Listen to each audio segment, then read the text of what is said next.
下今年丙午年喺香港嚟緊出年嘅經濟會有冇一啲新嘅希望俾到我哋咧？好啊，我哋知唔知卦叫水雷津啊嚇，變為水天衰啊嚇。咁咧就個卦名咧就話津卦咧，即係停頓咁意思㗎，其實咁嘅意思嘅。咁我如果睇嚟講呢支卦咧就叫子孫爻伏吟啊，官爻都係伏吟喎，係咪啊？咁所以嚟講呢個象咧就子孫就代表人民啊。即係人民都喺度呻啊，伏吟咧代表呻之象啊，咁如果你問情緒好強情緒就麻麻地嘅，所以咧如果你明年嘅香港經濟都係，我如果用呢支卦去睇咧都未得嘅，都未得嘅，都未得嘅。其實已經一路落緊嘅咯。係啦，不過咧就我覺得就係下半年好過上半年，都係一樣下半年好過上半年。因為支卦個財嚟講咧就出唔到嘅。出唔到嘅，出唔到意思就係代表咧，即係個上半年個經濟咧就係唔得嘅，去到農曆嘅5月打後咧就好啲啦，起碼個財旺翻啦。農曆5月即係新曆嘅6月，即係要去到暑假時間咯，大家準備。暑假後會好少少嘅，因為個財旺咗啊，咁所以嚟講咧，我覺得咧暑假後會好啲。咁啊，所以春天咧同埋夏天咧都唔。特別係春天麻麻，因為即係你知啦，香港而家大部分香港市民都有個習慣㗎嘛，因為咩即係放假過時過節咧都係北上消費㗎嘛。冇錯。咁會唔會係因為咁樣咧影響咗香港嘅經濟啦，同埋即係都係咁樣互相影響嘅情況之下，個香港會更加差，或者係啲市道啊做生意更加難做。冇錯，你成支卦咧呢個子孫爻就代表人民啊嘛，係咪啊？人民嚟講係咪走咗個日度啊？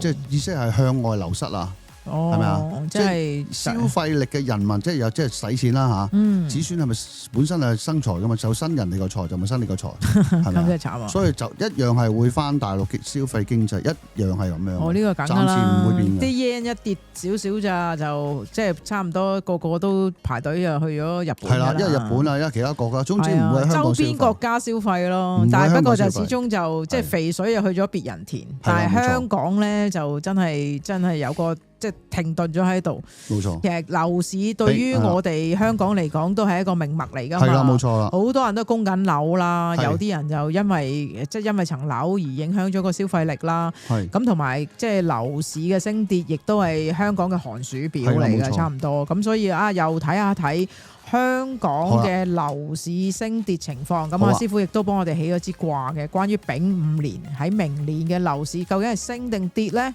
咁大家有個心理準備。嗱，呢支卦咧就係叫做風火家人啊，變為離為火啊，發出六沖卦嘅。哇！咁六沖卦即係代表散之象㗎嚇。即係如果你問我咧，富爻咧就好忙嘅第一件事。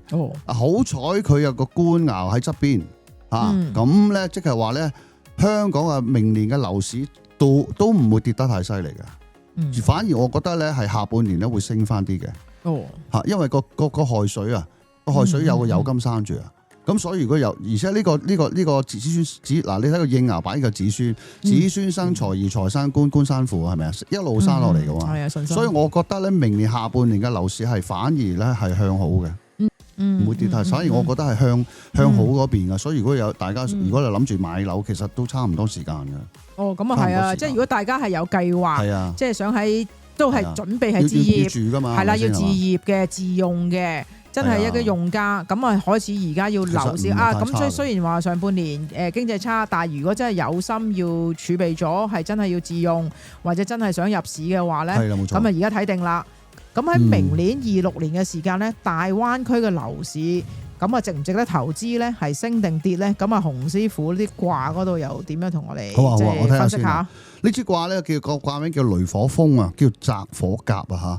咁豐就代表咧豐盛咁意思㗎。咁咧就表面睇啊，好似幾好嘅，而家就啲樓好平啊，有啲甚至乎即係你免首期走去供就得㗎啦。係啊，好多話你住咗先，住咗先至再找數都仲得，首期都唔使俾住嘅，咁犀利嘅。咁啊，亦都叫澤火甲，甲亦都代表甲申啊。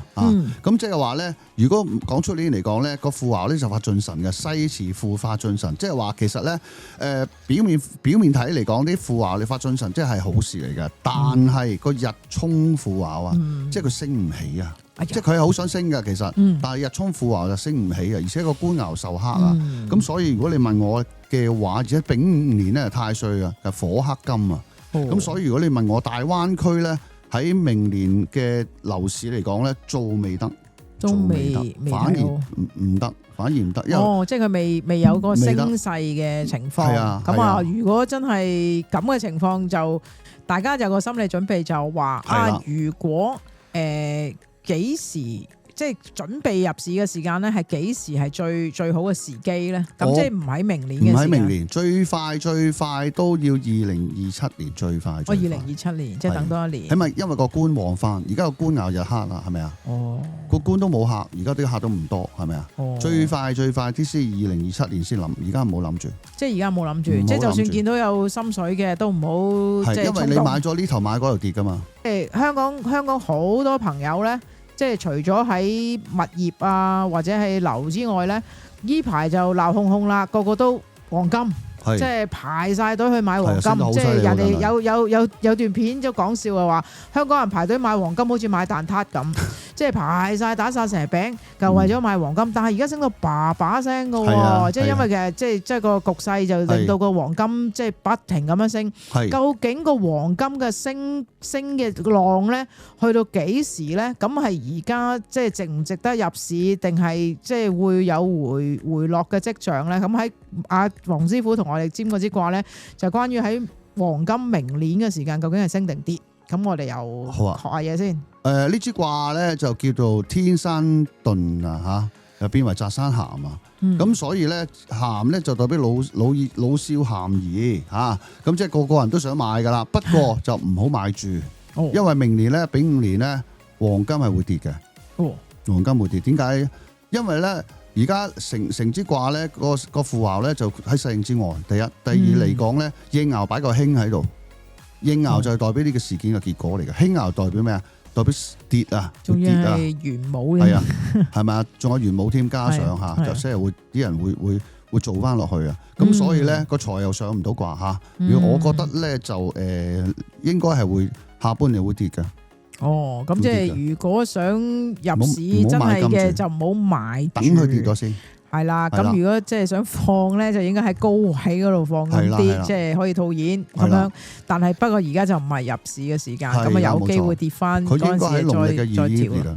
咁緊要，咁農曆年好快嘅啫喎。農曆2月唔係新曆係農曆啊，新曆3月。農曆2月新曆3月嘅時間，即係喺第一季度嘅時間，即係有機會會回落翻落嚟。咁大家可以睇定啲先，唔使太心急咯，咁就即係唔好咁心急啦。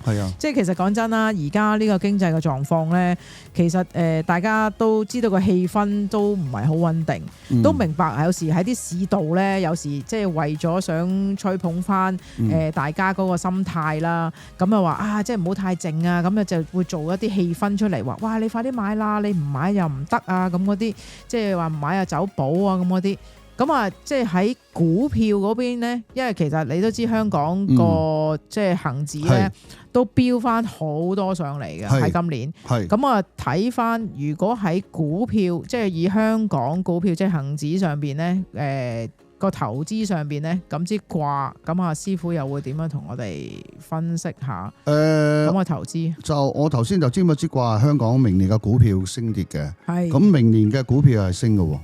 仲有得升？係啊，明年嘅股票要升嘅。哇，而家都好幾向好喎都。係啊。咁我反而大家就知道喺手頭上嘅資金或者投資嘅配套上邊可以參考下啦。即係黃金啦、樓市啦、股票。咁我想香港好多人都有好專業喺呢幾方面嘅投資噶啦。咁啊，今次就係有呢幾支卦都可以俾到一啲資訊，俾到個信息，大家都可以作為一個參考啦。咁可以作為一個參考。咁我哋睇下26年喺丙午年嘅時間個投資嘅配套點樣分配啊嗰樣嘢。咁啊，今日咧就可以用呢幾支卦咧，就可以多一個信息，就俾你參考啦。可以參考下啦。